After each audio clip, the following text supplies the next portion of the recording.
Hello everyone, welcome to my class on grammar. Here I am Prashinjit. My dear students, Namaskar.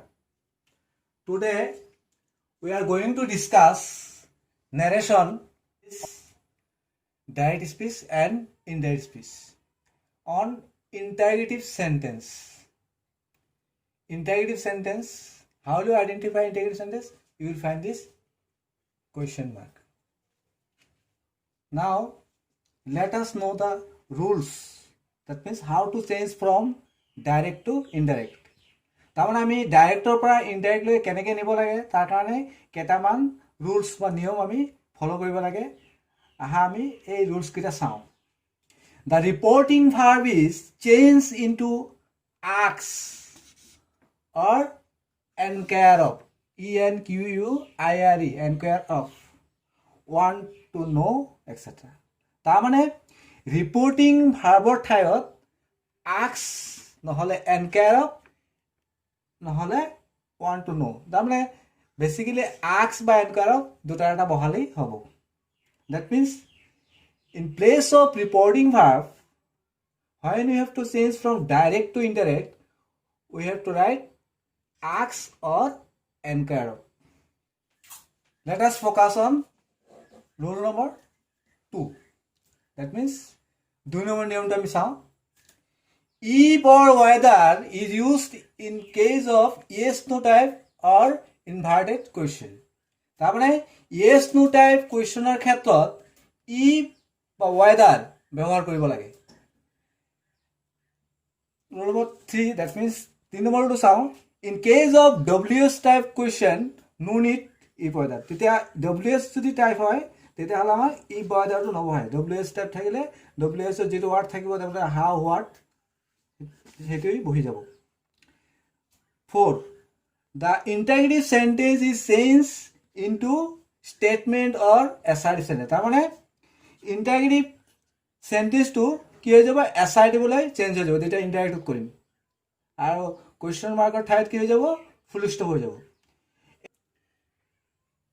Let us know yes no type question. তাৰমানে yes no type question কোনবিলাক? আমি যিবিলাক প্ৰশ্নৰ উত্তৰ yes no আমি দিব পাৰোঁ তাকে কি হয় yes no type। তাৰমানে যদি এনেকৈ সোধা হয় are you going to market? yes no, এনচাৰটো আমি দিব পাৰোঁ yes no no। তেনেকৈ did you buy a book yesterday? yes or no।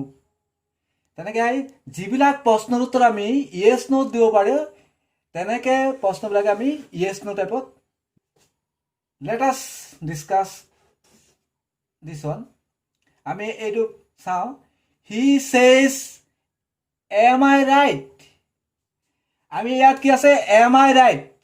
আমি এই কুৱেশ্যন মাৰ্কটো চাই গম পাইছে এইটো ইণ্টাৰগেটিভত আছে। am I right? yes or no, আমি এনচাৰ দিব পাৰিম, সেইকাৰণে এইটো কি হ'ব yes no টাইপ। তেনেহ'লে আমি আগৰ ক্লাছত আমি শিকিছোঁ যে এইটো কি বুলি কয় ৰিপৰ্টিং ভাৰ্ব।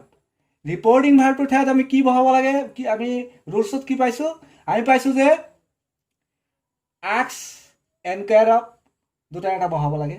তো আমি কি বহাম শেষ ঠাইত আমি আক্স বহাই দিলোঁ, যিহেতু থাৰ্ড পাৰ্চন আছে এছ আক্স। তাৰপিছত কি লাগিব, আমি কি কৈছিলোঁ যে yes no টাইপ কুৱেশ্যনৰ ক্ষেত্ৰত ইয়াত কি লাগিব if নহ'লে whether, তাৰ বহাই দিলোঁ if বহালোঁ। he asks if এই ছাবজেক্টটো কি আছে am I right, ছাবজেক্টটো কি আছিলে he, কি হ'ব if he। যিহেতু ৰিপৰ্টিং ভাৰ্বটো প্ৰেজেণ্ট ফৰ্মত আছে তেনেহ'লে টেন্সৰ পৰিৱৰ্তন নহ'ব, খালি হিয়ৰ লগত কি বহে ইজ বহে, ইজ লিখিলোঁ হি ইজ ৰাইট আৰু কি হ'ব ফুল ষ্টপ হ'ব। আমি আগৰ ক্লাছত কৈছিলোঁ যেতিয়া আমি শিকিছিলোঁ হেৰি এছাৰ্টিভ চেণ্টেন্সৰ ক্ষেত্ৰত কেনেদৰে ডাইৰেক্টৰ পেইণ্টাৰ কৰে, তেতিয়া আমি শিকিছিলোঁ যে যদি ৰিপৰ্টিং ভাৰ্বটো পাষ্ট টেন্সত থাকে তেতিয়াহে টেন্সত চেঞ্জ হয়, আৰু বাকী প্ৰেজেণ্ট ফিউচাৰত থাকিলে চেঞ্জ নহয়।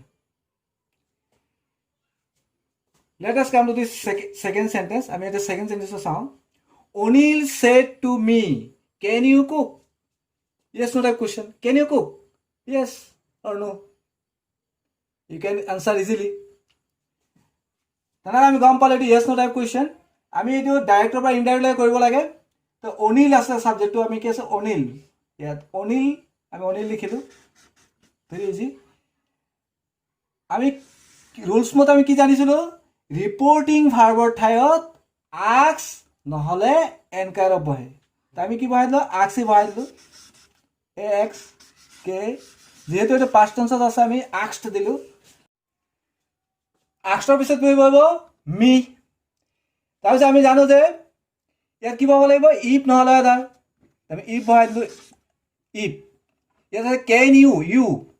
ইউ যদি থাকে ইয়াৰ সম্পৰ্কটো কাৰ লগত থাকিব, ইয়াৰ অবজেক্টটোৰ লগত. তাৰ মিটো ছাবজেক্টত কি হ'ব আই. আৰু যিহেতু ৰিপৰ্টিং ভাৰ্বটো পাষ্ট ফৰ্মত আছে তেনেহ'লে টেন্স চেঞ্জ হ'ব. তে কেনৰ পাষ্ট ফৰ্মটো কি কুড. আইৰ লগত কি বহিব, আইৰ পিছত কুড, আই কুড কুক, আৰু কি হ'ব ফুল ষ্টপ. এতিয়া আহোঁ আমি কিছুমান কুৱেশ্যন ডু বা ডাজ দি ষ্টাৰ্ট থাকে, য়েছ ন টাইপ. যেনেকৈ ইয়াত আছে do you know' English, answer আমি দিব পাৰোঁ য়েছ অৰ ন', য়েছ ন' টাইপ. আমি এইটো ডাইৰেক্টৰ পৰা কেনেকৈ ইনডাইৰেক্টলৈ নিব লাগিব, প্ৰথমে আমি কি চালোঁ, ছাবজেক্ট কি আছে হি, ইয়াত ছেটটো আছে. তো এইবাৰ ৰিপৰ্টিং ভাৰ্বৰ ঠাইত আমি কি বহাব লাগে, আমি শিকিলোঁ যে আক্স নহ'লে এনকাৰ্ড. যিহেতু এইটো পাষ্ট ফৰ্মত আছে আক্স নহ'লে এনকাৰ্ড অফ. এবাৰ আমি এনকাৰ্ড অফ লিখিলোঁ, E N Q U I R E D, enquired of me. তাৰপিছত আমি কি বহাব লাগিব, ইফ নহ'লে ৱেডাৰ. তো ইফ বা ৱেডাৰ, ইফ বহাই দিলোঁ, ৱেডাৰ বহালে হ'ব. ডু ইউ ন' ইংলিছ, ইয়াৰ ইউ থাকিলে কি হ'ব, হেকৰ লগত সম্পৰ্ক ইয়াৰ লগত. তো মিটো ছাবজেক্ট কেছ কি হ'ব আই.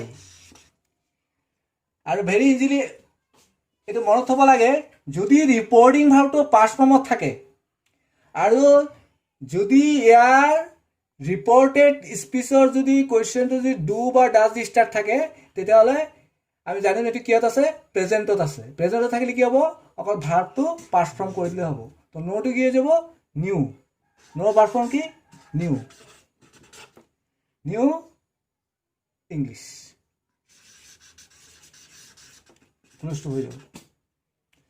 তাৰমানে কি একদম ইজিছে মনত ৰখাৰ কাৰণে কি কৰিব লাগিব, যদি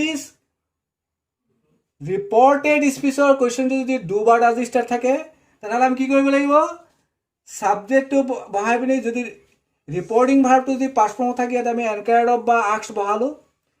তাৰপিছত অবজেক্টটো বহাৰ পিছত আমি ইফ বা ৱেডাৰ বহালোঁ. তাৰপিছত আমি যদি ইউ থাকে ইয়াত যিটো থাকিব অবজেক্ট এইটোকে ছাবজেক্টিভ কেছত যি হ'ব, যেনেকৈ ইয়াত যদি মি থাকে আই হ'ল, যদি হাৰ থাকে চি হ'ব, হিম থাকিলে হি হ'ব. তাৰপিছত আমি এই ভাৰ্বটো চাব লাগিব, মেইন ভাৰ্বটো কি হ'ব টু ফৰ্মত যাবগৈ, পাষ্ট ফৰ্মত কি হ'ব, যেনেকৈ ন'টো কি হ'ব নিউ, তেনেকৈ তাৰপিছত ইংলিছ. আৰু শেষত এইটো যিহেতু এইটো এছআৰ টাইপত হৈ যাব, কনভাৰ্ট হৈ যায়, ফুল ষ্টপ হ'ব. Let us focus on the question which started with did. Yes, no type. কি আছিলে, did you play football yesterday? Yes or no? It is also yes, no type question. Now let us know how to change this direct to indirect. আমি এতিয়া চাওঁ কেনেকৈ আমি director পৰা ইনডাইৰেক্টলৈ নিব পাৰোঁ. আমি একই নিয়ম, হি লিখিলোঁ, হি আছিলে ছাবজেক্ট, ছেটটো ইনষ্টিড অফ ছেটটো আক্স লিখিলোঁ, মি আছিলে মি লিখিলোঁ. তাৰপিছত ইয়াত কি লিখিব লাগে, আমি ইফ বা ৱেডাৰ ইফ লিখিলোঁ. ডিড ইউ, ইউ বুজিছে, ইউটো কি হ'ব, ইয়াত কি আছে মিটো কি হ'ব ছাবজেক্ট কেছত আই. ইফ আই এতিয়া আহিলে যিহেতু ৰিপৰ্টিং ভাৰ্বটো পাষ্ট ফৰ্মত আছে আৰু এই ডিড আছে ষ্টাৰ্টিছে, তাৰমানে এইটো কি আছে পাষ্টত আছে. তো পাষ্ট টেন্সটো কি হয়, আমি আগতে শিকিছিলোঁ যে if the reporting verb is in past form and simple past transfer into past perfect, তাৰমানে পাষ্ট টেন্সত থাকিলে কি হ'ব, এই ৰিপৰ্ট স্পীচটো কি হৈ যাব পাষ্ট পাৰফেক্ট তা পাষ্ট পাৰফেক্টত নিব হ'লে আমি কি কৰিব লাগে পাষ্ট পাৰফেক্টৰ ৰুলছটো কি আছিলে আমি টেন্সত শিকিছিলোঁ আগৰ ক্লাছ কেইটাত আমি টেন্সত শিকিছিলোঁ পাষ্ট পাৰফেক্ট কেনেকৈ লিখে ছাবজেক্টৰ পিছত কি লিখে হেড আৰু ভাৰ্বটো কি হয় থ্ৰী ফ্ৰম ছাবজেক্টটো লিখিলোঁ তাৰপিছত কি লিখিব লাগিব আমি হেড ইয়াৰ মেইন ভাৰ্বটো কি আছে প্লে প্লেৰ থ্ৰী ফ্ৰমটো কি হ'ব মানে পাষ্ট পাৰ্টিচিপলটো প্লেড লিখিলোঁ প্লেড কি আছিলে ফুটবল লিখিলোঁ ফুটবল ইয়েষ্টাৰডে আমি শিকিছিলোঁ যে যেনেকৈ ৰিপৰ্টিং ভাৰ্বটো পাষ্ট টেন্সত থাকিলে কিছুমান ৱাৰ্ড কি হয় চেঞ্জ হৈ যায় যেনে ইয়েষ্টাৰডে কি হয় দ্য ডে বিফোৰ বা দ্য প্ৰিভিয়াছ ডে তাত কি লিখিলোঁ the day before full stop. Now let us focus on WS type question.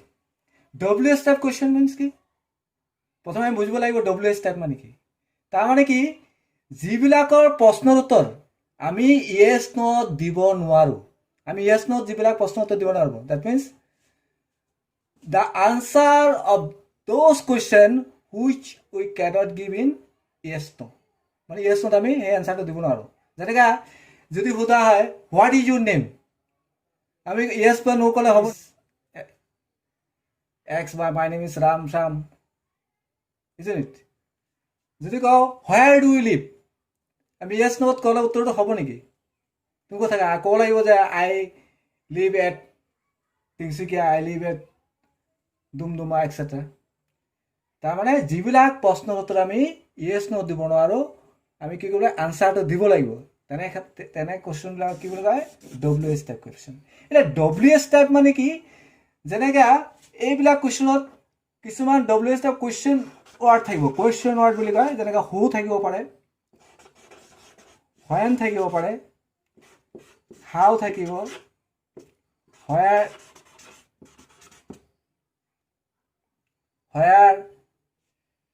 let us take another example আমি আৰু এটা এক্সাম্পল দি ভালকৈ বুজিব চেষ্টা কৰোঁ আমি যদি ইয়াত আছিল কি মিনা সেটটো বদলে আমি আক্স বহাই দিলোঁ আৰু where do you live তাৰমানে WS টাইপ কুৱেশ্যন আমি গম পাই গ'লোঁ মিনা আক্স দ্য মেন